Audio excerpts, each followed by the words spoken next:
Mobil listrik sedang jadi sorotan. Tapi ada satu pemain yang diam-diam mencuri perhatian.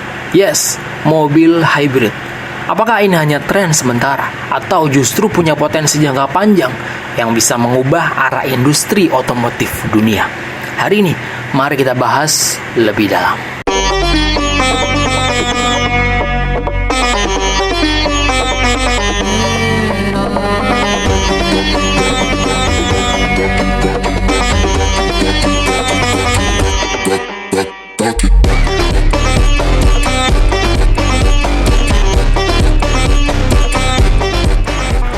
Ya, selamat pagi. Selamat datang di Zain Ekonomik, gaya hidup ringan, belajar ekonomi dan tren masa depan. Bersama saya sendiri, Kidong Alexander sebagai host kamu hari ini. Kalau kamu baru di sini, saya ucapkan selamat datang. Jangan lupa untuk pencet tombol subscribe di bawah dan nyalain loncengnya untuk support kami terus bikin konten-konten yang valuable buat bikin kamu upgrade terus setiap hari. Thank you. Episode kali ini kita akan membahas tentang mobil hybrid. Apa mobil hybrid adalah masa depan otomotif dunia? Bagaimana Jepang dan China memproduksinya? Dan kenapa banyak orang memilih hybrid sebagai jalan tengah sebelum beralih ke EV secara penuh? Serta proyeksinya seperti apa tentang masa depan teknologi ini? Mobil hybrid sendiri adalah kendaraan yang menggabungkan mesin bensin dengan motor listrik. Kendaraan ini pertama kali populer lewat Toyota Prius dari Jepang, dan kini banyak produsen lain ikut mengembangkan dan mempopulerkannya. Hybrid sendiri dianggap sebagai solusi transisi, lebih ramah lingkungan dibanding dengan mobil bensin, tapi tidak sepenuhnya bergantung pada infrastruktur charging seperti EV, yang untuk sekarang ini masih dalam tahap perkembangan, di mana di Indonesia sendiri masih belum sematang yang kita bisa bayangkan. So, mari kita telusuri lebih dalam hal menarik apa yang kamu perlu tahu dari mobil hybrid sendiri. Yang pertama, produksi Jepang. Jepang adalah pionir dari mobil hybrid. Toyota dan Honda sudah lama mengembangkan teknologi ini dengan reputasi efisiensi dan keandalan mereka. Toyota Prius menjadi ikon global sejak akhir 90-an dan kini masih jadi pilihan yang populer. Kedua, China ikut meramaikan. Produsen otomotif China kini agresif memproduksi mobil hybrid sebagai bagian dari strategi mereka untuk transisi menuju ke EV. Beberapa merek China menawarkan hybrid dengan harga yang lebih terjangkau sehingga penetrasi pasar lebih cepat. Yang diuntungkan tentu saja untuk sekarang ini yaitu kita sebagai konsumen. Oke, yang ketiga, pilihan bagi konsumen yang masih ragu dengan EV. Nyatanya, banyak orang belum siap beralih ke EV sepenuhnya karena keterbatasan charging station. Hybrid di sini jadi solusi praktis, hemat secara bahan bakar, tapi tetap bisa isi bensin di SPBU seperti biasa, tidak menghilangkan behavior kita yang lama. Lalu kemudian yang keempat, proyeksi masa depan.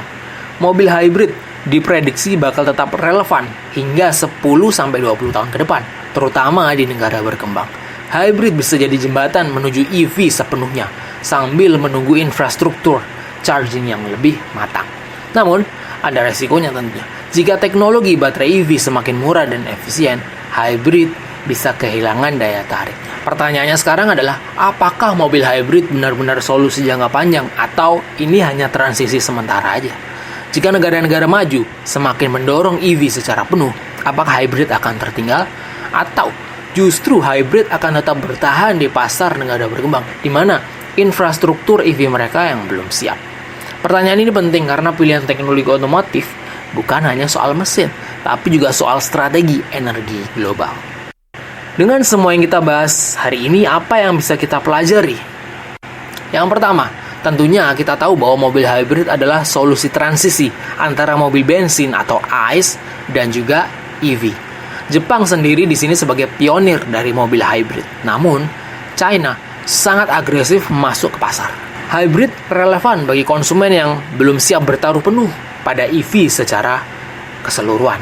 Masa depan hybrid bergantung pada kecepatan perkembangan teknologi EV dan infrastruktur charging station.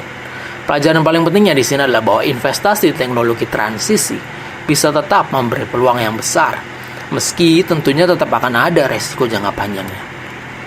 So, kesimpulan yang bisa kita tarik dari episode kali ini adalah mobil hybrid adalah bukti bahwa dunia otomotif tidak bergerak dalam garis lurus.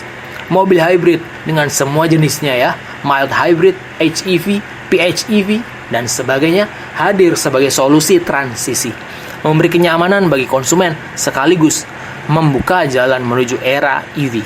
Apakah hybrid hanya tren sementara atau punya potensi jangka panjang?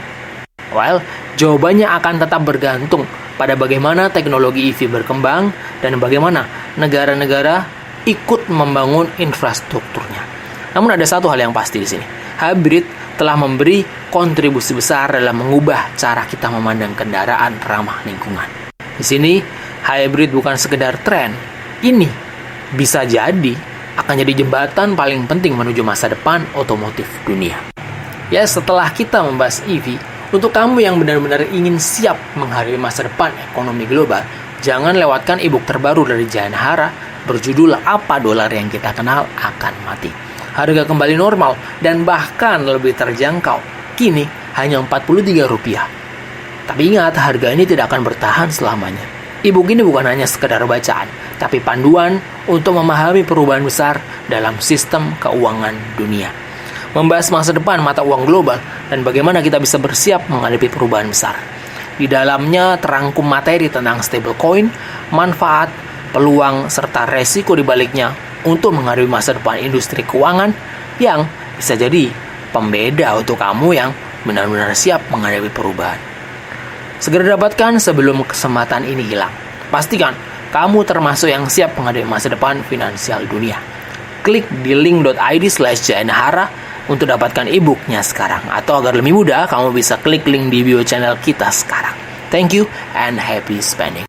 Anyway, Micro Podcast Jayan Ekonomik akan selalu hadir setiap hari Sabtu pukul 7 WIB. Jadi jangan sampai kelewatan. Support terus channel kami Jayanahara Digital Product Publishing biar kita bisa terus grow bareng menuju masa depan yang lebih gemilang. So, terima kasih sudah mendengarkan Jayan Ekonomik, gaya hidup ringan, belajar ekonomi dan tren masa depan. Jangan lupa untuk pencet tombol subscribe, komen, dan share untuk terus support kami, memberikan value lebih buat kamu lewat produk dan konten yang kami sajikan. Follow media sosial kami di @jayanahara, ada di Instagram, TikTok, Facebook, dan X. Follow juga Instagram dan host kamu hari ini yaitu @kidongalexander. Sounds cool. Akhir kata, perubahan itu pasti, jadi jangan pernah berhenti buat upgrade diri kamu setiap hari. Itu aja untuk episode kita kali ini. Like kalau kamu ngerasa episode kali ini bermanfaat buat kamu. Mari kita bertemu lagi di episode minggu depan. I guess I'll see you around. Have a good weekend.